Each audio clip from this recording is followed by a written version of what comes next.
शिवाय।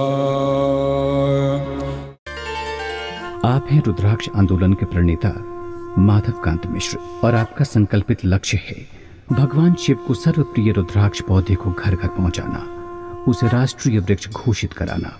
आपका जन्म त्रिवेणी, संत, शिक्षा, साहित्य और राजनीति की पावन भूमि तीर्थराज प्रयाग में हुआ। पिताश्री का नाम परम तपस्वी शक्ति साधकों की सूची में सबसे ऊपर गिना जाता है। पिता के संतत्व का ऐसा प्रभाव पड़ा कि प्रवृत्ति ही संत हो गई। परम पूज्य संत शिरोमणि श्री सच्चा बाबा की गोद में खेलने का सौभाग्य प्राप्त करने वाले माधवकांत मिश्र को ब्रह्मश्री कालजयी देवराह बाबा और परम आदरणीय प्रभुदत्त जी ब्रह्मचारी सरीखे महान संतों का संग और सत्संग बचपन से ही मिलता रहा। भगवान श्री कृष्ण द्वारा गीता में उद्घाटित कर्म योग के महामंत्र को बचपन से ही आत्मसात कर लेने वाले माधवकांत मिश्र ने 43 वर्ष पूर्व पत्रकारिता के क्षेत्र में कदम रखा। शुरुआत हुई महामना पंडित मदन मोहन मालवीय जी द्वारा संस्थापित हिंदी दैनिक समाचार पत्र भारत से। यात्रा शुरू हुई तो अनेक प्रतिष्ठित दैनिक समाचार पत्रों और राष्ट्रीय पत्रिकाओं को नया आसमान दिया, नई उड़ान दी, नई पहचान दी।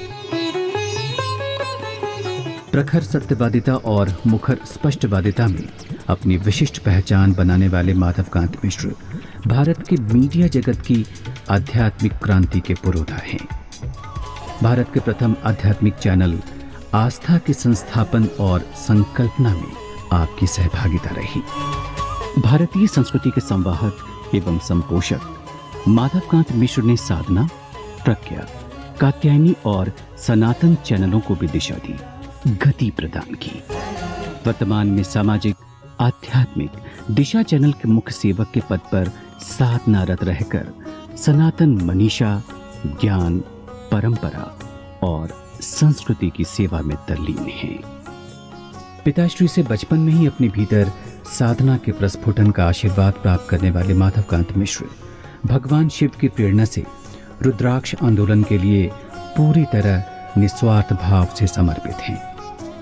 आपको भारत के विभिन्न भागों में असंख्य रुद्राक्ष पौधे संस्थापित संरक्षित करने का श्रेय प्राप्त है।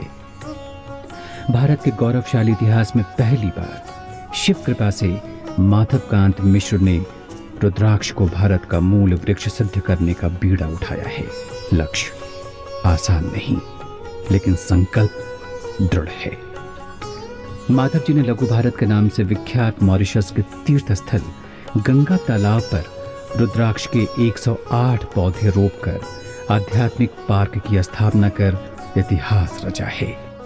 रुद्र कृपा से माधवकांत जी की रुद्राक्ष यात्रा जारी है।